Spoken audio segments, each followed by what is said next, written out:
하나님 영광과 신앙 여정이라는 제목으로 함께 말씀 나누기 원합니다. 제가 신학대학원 다닐 때에 동료 전도사님 한 분이 이제 서울 터미널에서 경기도 광주로 가는 버스를 급히 탔습니다. 피곤해서 잠깐 차에서 졸았는데 눈을 떠보고 아주 놀라움을 금치 못했습니다. 왜냐하면 경기도 광주가 아니라 이 전라도 광주로 갔기 때문입니다. 너무 바빠서 이름이 같았기 때문에 그냥 트랙 탑승에 좀 혼선이 있었던 것 같습니다. 우리도 생활하다 보면 이런 경험들을 하기도 합니다. 우리 교회에도 가끔 교회를 찾아오실 때에 잘못 찾아오시는 분들이 있습니다. 그래서 토요일 날 찾아오셔서 오늘 결혼식 하냐고 우리 교회 아니라고 하기도 하고, 그리고 또 어떤 분들은 또 공사업체에 전화를 했는데 이 다른 교회에 가 있어요. 주차장에서 만나기로 했는데 그냥 또 잘못 찾아오는 경우가 있습니다.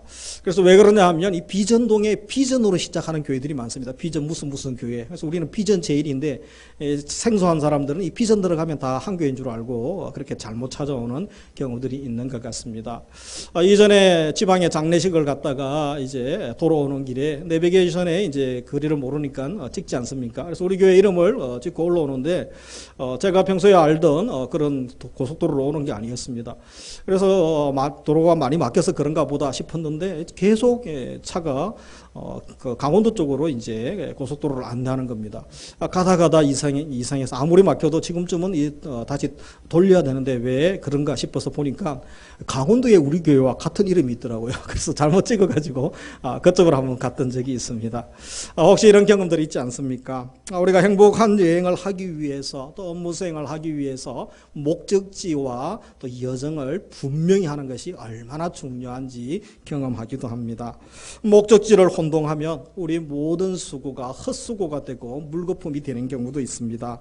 또 여정을 모른 채 길을 떠나면 큰일 나죠. 방향을 잃고 피곤함을 더하게 할 수도 있습니다. 그런데 우리 목적지와 여정은 여행에만 필요한 것이 아닙니다. 신앙생활에도 동일하게 적용되어진다는 것입니다. 어떻게 하면 신앙생활, 성공적 신앙생활을 할 수 있겠습니까? 그 대답은 명료합니다. 먼저 우리가 성공적인 신앙생활을 하기 위해서 이 도착지를 정확하게 알아야 됩니다. 우리 신앙이 어디를 향하여 가고 있는가, 그리고 그 도착지에 가기 위하여 어떤 길로 가고 있는가, 그 여정을 우리가 잘 알고 있다면 승리하는 신앙생활을 할 수 있을 것입니다. 그런 의미에서 오늘 본문은 대단히 중요한 의미를 가진다라고 할 수 있을 것입니다. 왜냐하면 하나님은 오늘 본문을 통하여 우리 그리스도인들의 신앙 종착지죠. 종착점, 종착지를 분명히 알려주십니다. 그리고 또 신앙 여정에 대하여도 분명히 말씀하시는 부분이 17장이라고 할 수 있습니다. 우리 신앙 종착지가 무엇입니까? 하나님의 영광이죠. 하나님과 함께 영원히 살고 아버지의 영광 가운데 주님을 경배하며 주님과 영원히 사는 것 아닙니까? 그것에 대한 분명한 사모함 또 경험이 있어야 되는 것입니다. 그래서 영광의 모습입니다. 본문은 모든 변화의 초점이 예수님에게 그래서 맞춰져 있는 것입니다. 우리 주님은 변화하실 필요가 없으신 분이죠. 주님은 하나님이시고 또 삼일째 하나님의 아들 아니십니까? 그런데 우리 주님이 변화하시는 모습을 보게 됩니다. 우리 주님께서 이 왜 변화의 모습을 보여주십니까? 주님 자신을 위하여 변화하신 것이 아니라 제자들을 위하여 보여주셨던 것이죠. 그리고 우리들을 위하여 이 모습을 보여주기 위한 것입니다.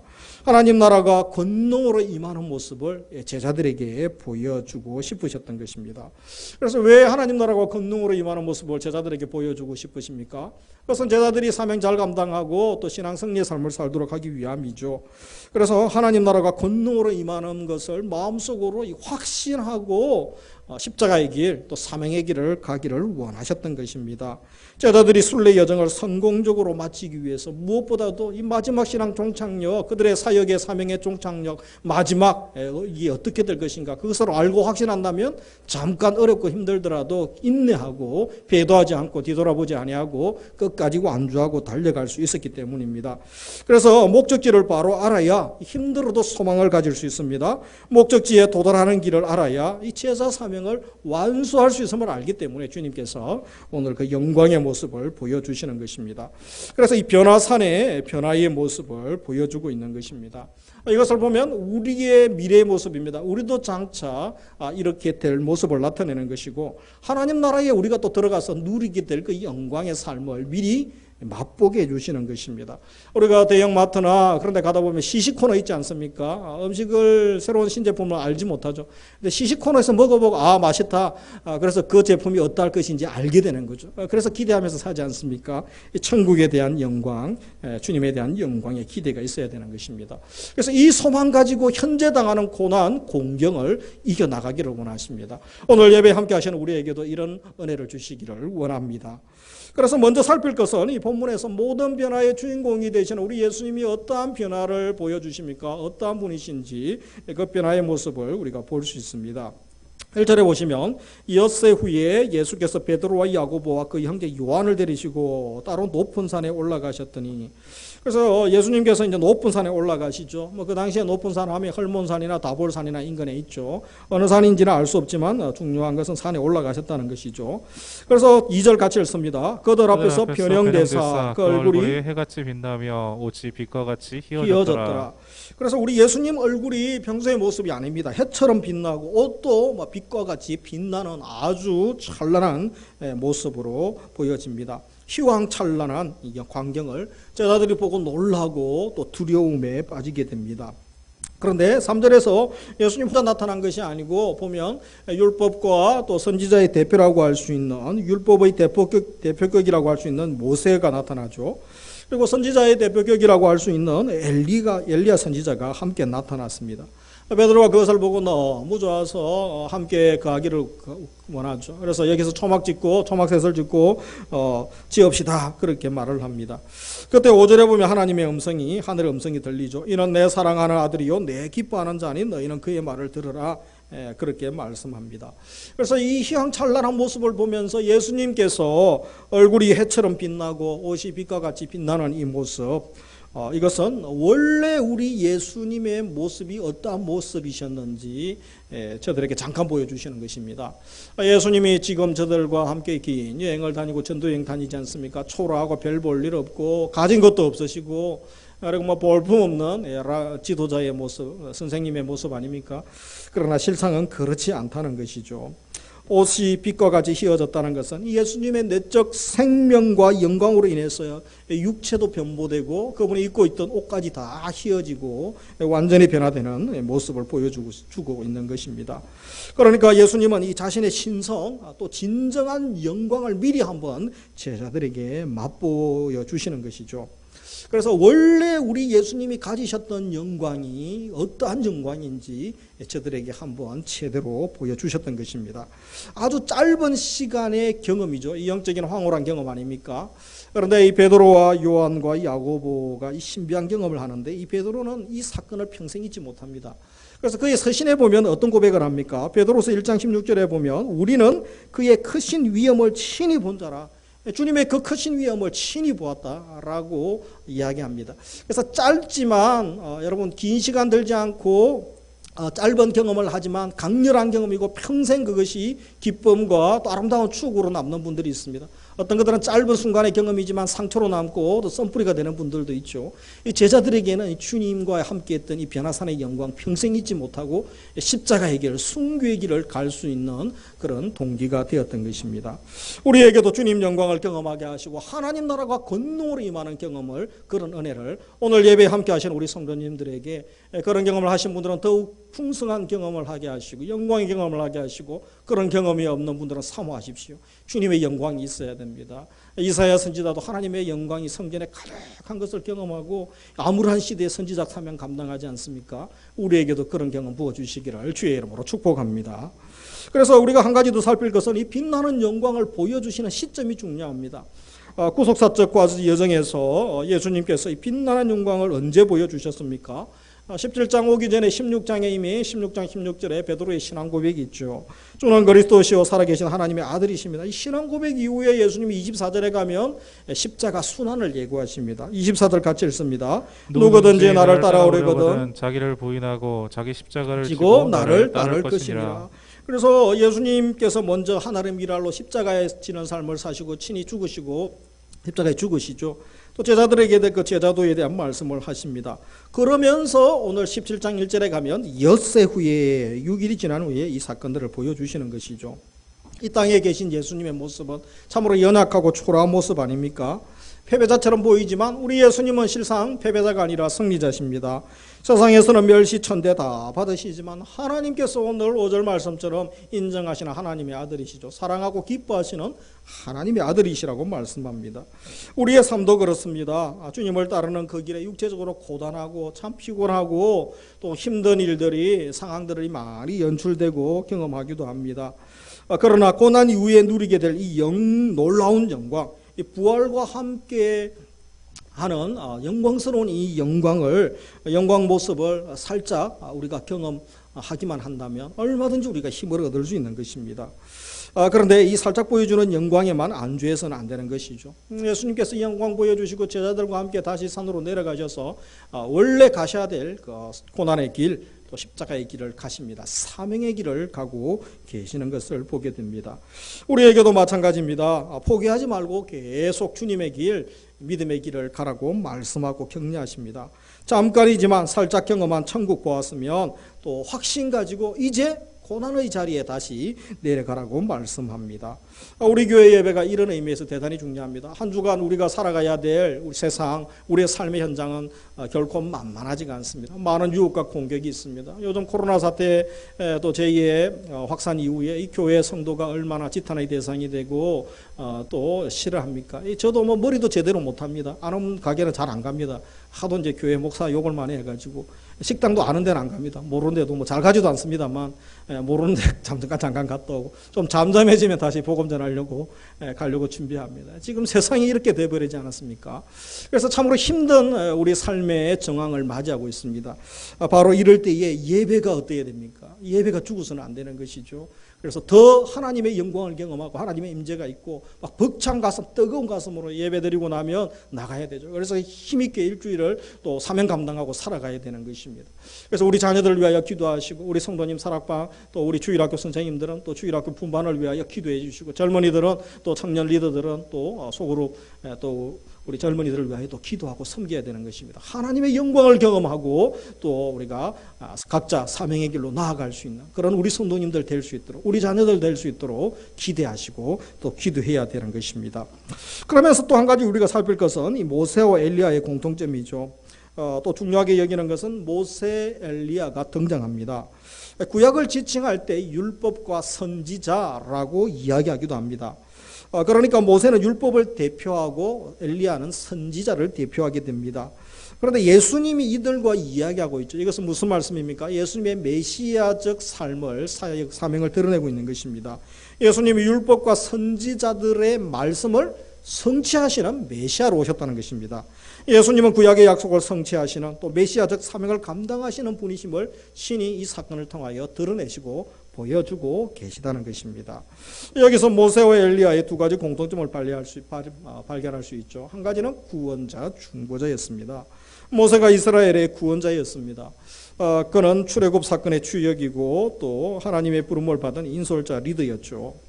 그러면서 이스라엘 백성들이 하나님께 범죄합니다. 시내산에 올라갔는데 40일 동안 내려오지 않으니 모세가 죽었다고 다른 신을 또 만들어가지고 금송아지 우상을 만들어가지고 숭배하고 범죄하게 됩니다. 하나님이 진노해서 다 썰어버리려고 하십니다.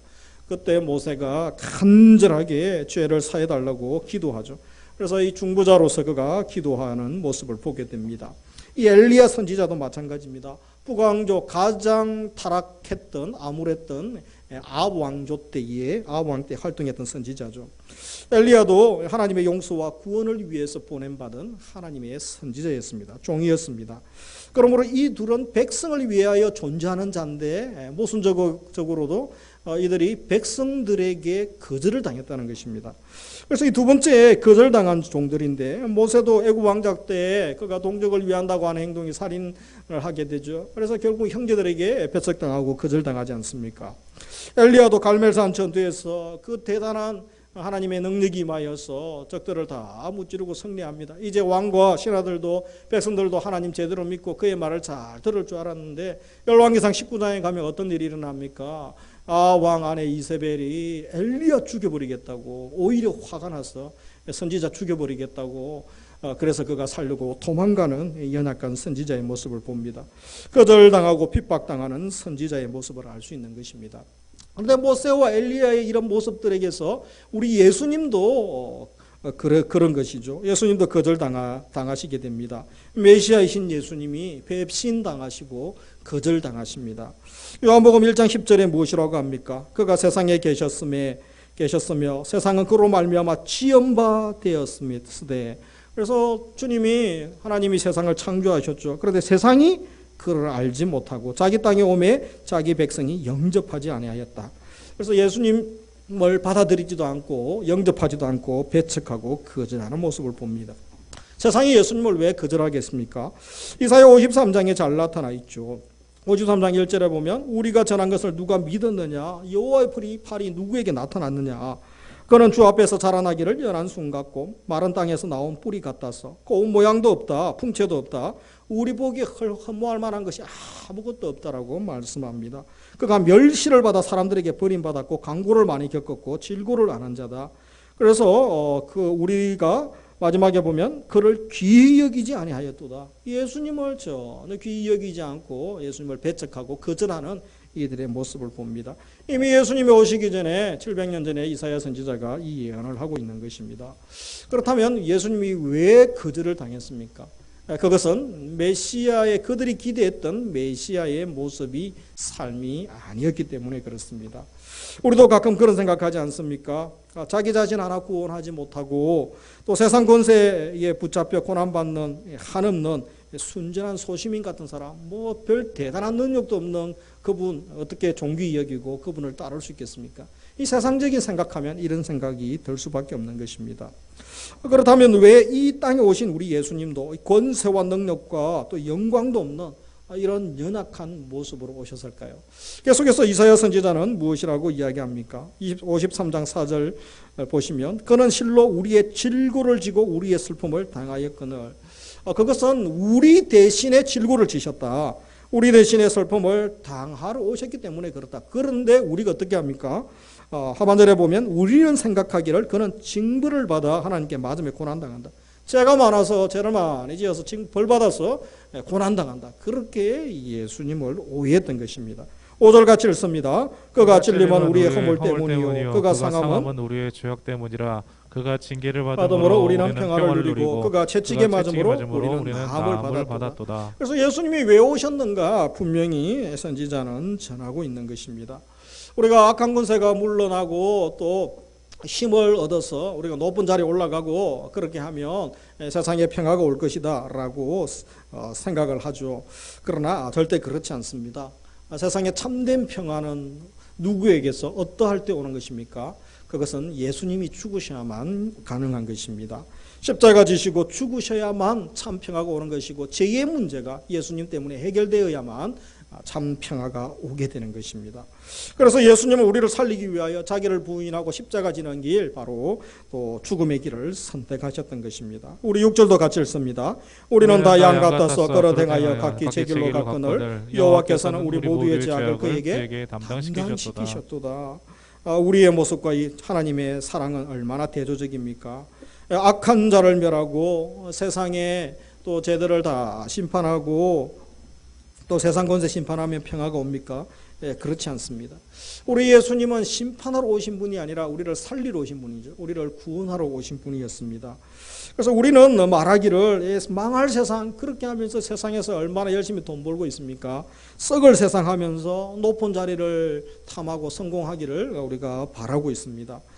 또 스펙을 쌓죠. 또 줄 잘 서고 또 백이 든든하면 나도 성공할 수 있을 거야. 그런 생각을 가지고 이렇게 하고 저렇게 하면 내가 좀 더 편리한 삶을 살고 좀 더 잘 살 수 있을 텐데, 이런 생각을 하며 또 우리의 동기가 참 순수하지 못한 경험들이 얼마나 많습니까?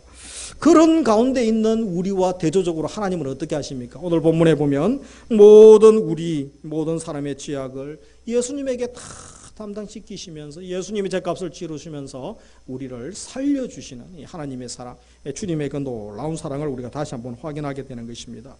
그래서 우리에게 정말 필요한 구원은 무엇입니까? 하나님이 우리에게 어떤 구원을 베풀어 주십니까? 강력한 세상의 힘을 가지고 세상 구조를 바꾸고 죄를 심판하고 악한 자를 없앰으로 문제가 해결되지 않는 것입니다. 우리 예수님은 심판하러 오신 분이 아니라 살리러 오신 분임을 기억하면 예수님을 믿고 그분의 구원을 경험하고 또 구원받은 이 백성들의 모습은 어때야 되겠습니까? 의를 사랑하고 진리를 사랑합니다. 의를 추구합니다. 그리고 생명 살리는 것 보면 기뻐하고 즐거이 동참하는 그런 백성의 모습 아니겠습니까? 그런데 그 삶은 세상의 권세와 능력을 가지고는 되지 않습니다. 세상 권세로는 되지 않습니다. 오직 예수님의 십자가의 능력, 이 십자가 사랑으로 가능한 것이고 우리의 내면이 바뀌어야 되는 것이죠. 우리의 속사람이 바뀌어야 되는 것입니다. 예수님의 구원의 선물, 은혜의 선물을 믿음으로 받아들이고 부활하신 주님과 함께 살고 또 성령님과 동행하며 살 때에 우리가 승리의 삶으로 나아갈 수 있는 것입니다. 그래서 우리가 어떠한 존재인가 날마다 우리가 확신하며 살아야 됩니다. 이 성도의 자존심이죠. 거룩한 자존심을 가지고 살아야 되는 것입니다. 우리가 의의 능력, 거룩의 능력을 소유한 자이고 내가 천국 백성이다. 내가 하나님의 생명, 예수님의 생명과 바꾼 존귀한 자이다라고 생각하면 지금 잠깐 어렵고 힘든 시간 우리가 낭망하거나 포기하지 않고 좌절하지 않을 수 있는 것입니다. 우리 바울이 그런 삶 살지 않았습니까? 바울만큼 고생 많이 하고 감옥에 갇히고 또 대적자들에게 그렇게 죽을 고생 많이 하고 모함당한 사람이 누가 있습니까? 그러나 그가 많이 배우고 많은 또 일들을 감당했지만 그는 항상 그의 업적을 자랑한 자가 아니죠. 그는 오직 십자가를 자랑하고 십자가를 드러내기를 기뻐했던 자입니다. 우리 고린도전서 2장 2절 같이 한번 읽겠습니다. 내가 너희 중에서 예수 그리스도와 그의 십자가에 못 박힌 것 외에는 아무것도 알지 아니하기로 작정하였습니다. 그래서 무엇이라고 합니까? 예수님과 십자가 못 박힌 것 외에 예수 그리스도의 십자가 외에 내가 자랑하지 않겠다. 그렇게 작정합니다. 5절에 너희 믿음이 사람의 지혜에 있지 아니하고 다만 하나님의 능력에 있게 하려 하였노라. 그가 십자가만 자랑한 이유가 무엇입니까? 그의 연약함을 통하여 그를 통하여 하나님의 능력이 나타나고 또 많은 생명이 구원받기를 그는 소망했던 것입니다. 그래서 우리도 정신 차려야 됩니다. 혹시 나도 모르는 사이에 엉뚱한 것 추구할 수 있습니다. 예수님 팔아서 하나님 팔아서 신앙이라는 이름으로 내 세상에 욕망 채우고 내가 잘 되려고 하고 이 번영의 신앙에 물들어서 잘못된 신앙생활을 할 수 있다는 것입니다. 어떤 분들은 신비적인 종교 체험에만 푹 빠져가지고 더 강렬한 것, 더 엑스타시 황홀한 것 이런 것만 추구할 수 있습니다. 이 변화산 사건의 진정한 의미는 그런 것이 아니라는 것입니다. 그래서 베드로처럼 신비한 경험을 할 수도 있습니다. 중요한 것은 그 경험 이유가 중요합니다. 한번 그것을 경험했다고 자랑하고 다니지 말아야 되는 것입니다. 변화산에서 하나님 영광 경험한 것, 순례자의 여정이 너무 힘들기에 그 고난의 길을 계속 가야 하기 때문에 하나님의 그 영광을 한번 보여주시는 거죠.